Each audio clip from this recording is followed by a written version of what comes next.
Estamos de volta e agora nós falamos sobre agricultura familiar, mais precisamente sobre políticas nessa área. Quem vai contar pra gente é a repórter Josiane Lins. Políticas para a agricultura familiar. Este foi um dos temas abordados no 9º Encontro Nacional do Café. E quem falou sobre esse tema foi o professor Miro Conceição. Bom, professor, qual a importância da agricultura familiar nos dias atuais aqui no Brasil para o produtor rural? Muito bem, a agricultura familiar hoje ela responde pela maior parte dos alimentos produzidos que chegam à mesa do brasileiro. Então a grande agricultura ou a agricultura empresarial, ela produz principalmente os alimentos que são exportados e os alimentos que são industrializados. Mas quem produz o alimento que chega à mesa, normalmente são os agricultores familiares. Ela também é o segmento da agricultura que mais emprega mão de obra. Mais de 60% da mão de obra empregada no campo hoje está na agricultura familiar.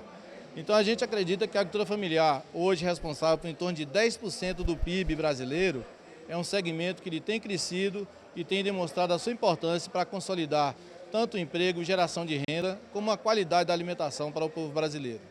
E qual foram os principais fatores que o senhor falou aqui hoje na sua palestra?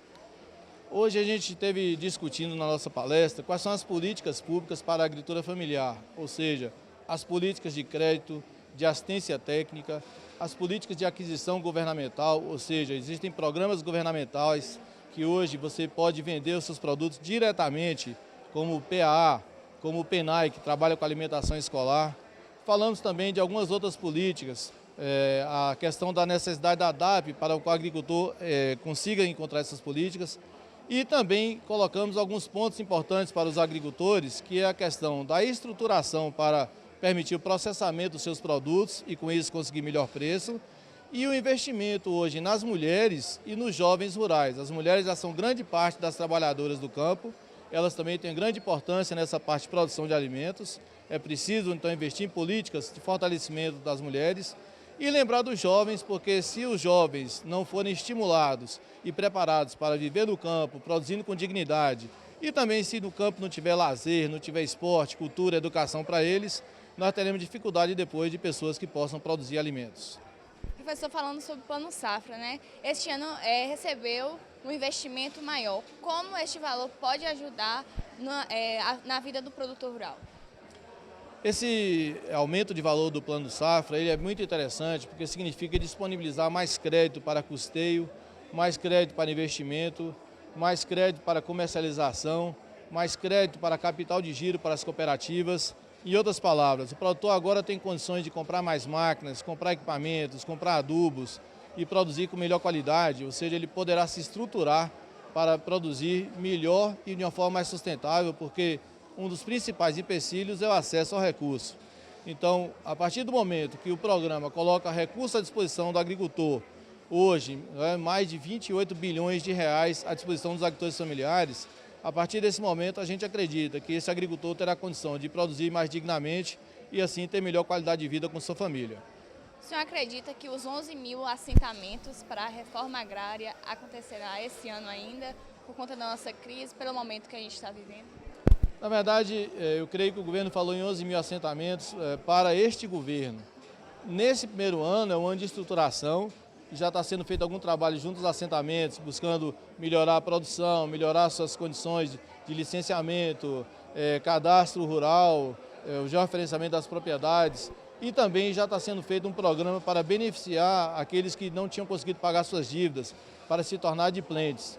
Mas você conseguir fazer um grande volume de assentamentos não é uma coisa rápida, não é simplesmente pessoas, envolve a terra, toda a discussão, preparação das pessoas, volume de crédito para que os negócios possam dar certo. Então eu acredito que até o final do governo deve ter um aumento, já que o governo passado houve pouco investimento nessa parte de assentamentos. Então o que a gente espera é que esse governo possa dar um aumento significativo nos processos de reforma agrária no país. Muito obrigada, professor. Josiane Lins para o ESB Rural. Você já ouviu falar dos drones, aqueles objetos aéreos não tripuláveis? Bom, pois é, muita gente conhece esses equipamentos por serem brinquedos ou até equipamentos de segurança, mas eles estão dominando outra área, o campo, e você vai descobrir na reportagem a seguir o porquê. Tecnologia, aparatos tecnológicos e engenharias. Mas o que isso tem a ver com o mundo rural e a simplicidade do homem com a terra? Pode parecer estranho, mas o que alguns engenheiros agrônomos têm procurado de inovador são essas tecnologias. O drone, como exemplo, um aparato novo no agronegócio para resolver problemas comuns nas produções rurais. Para os produtores rurais, o benefício é a agilidade nesse processo de visualização, né? Então, com a maior rapidez, a gente tem esses dados de uma interferência no caso de pragas ou, por exemplo, alguma doença que venha a ter em um plantio em geral. A gente pode estar vendo em diversas partes bem localizadas. Para quem ainda não sabe o que é o drone, Igor Araújo, que é engenheiro da computação, vai explicar. Então, o drone, na verdade, conhecido como que a empresa a Drones ela trabalha e ela desenvolve, são conhecidos como multirotores. São veículos aéreos que é composto por vários motores, no caso, são motores elétricos que é composto por uma bateria, que essa bateria alimenta esses motores, e tem um dispositivo que a gente chama de a placa principal para controlar todos esses motores para poder fazer os voos necessários. Esse projeto está sendo desenvolvido aqui em Vitória da Conquista e surgiu por conta de uma pesquisa acadêmica pensada por Igor, que resolveu juntar o drone ao campo. O projeto era uma pesquisa científica. Eu venho trabalhando com esses veículos aéreos há mais de 5 anos e nada vinha à minha mente por que não utilizar isso no campo, enfim.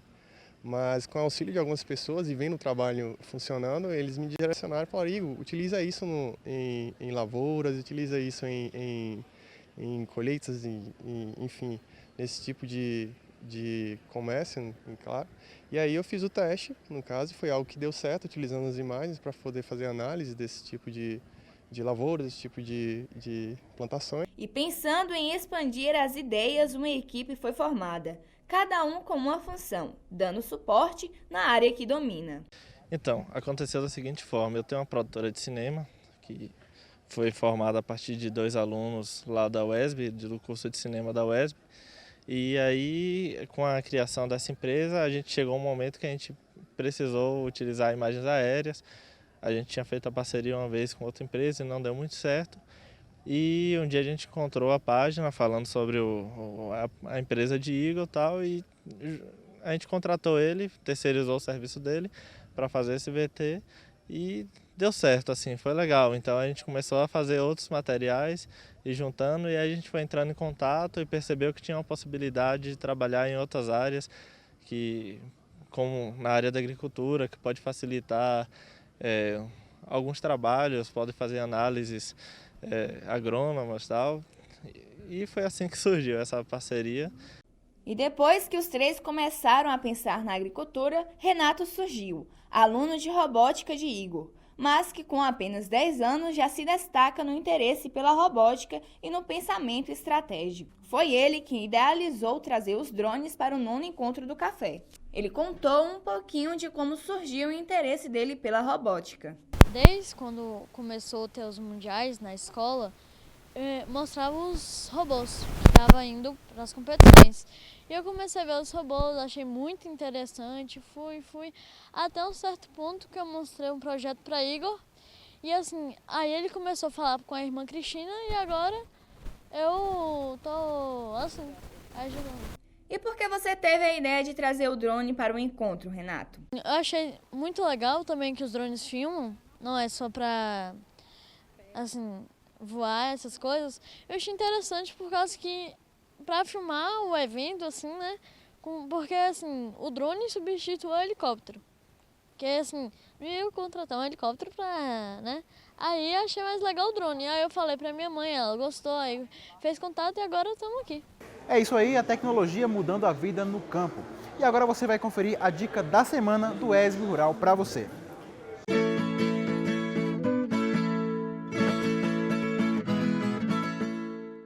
As temperaturas mais indicadas para o cultivo do tomateiro são as noturnas moderadas, entre 15 e 19 graus, e durante o dia, as que se mantêm na faixa de 19 a 24 graus.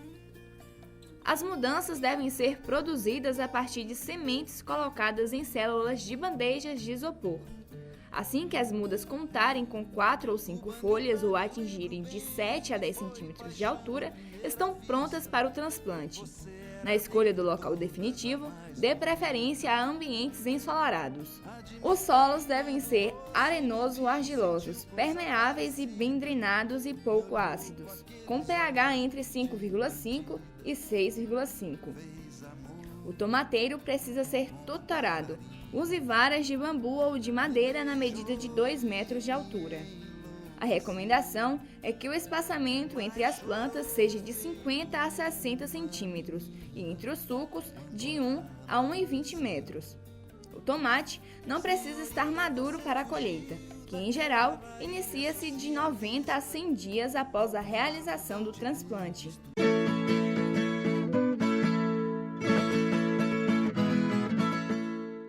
Nós vamos agora a um pequeno intervalo. Eu sempre digo que é aquele momento de tomar uma água, só que hoje será diferente, vamos tomar um café e daqui a pouco a gente volta falando sobre as obras e as inspirações de Valéria Vidigal, artista de Vitória da Conquista. Até daqui a pouco!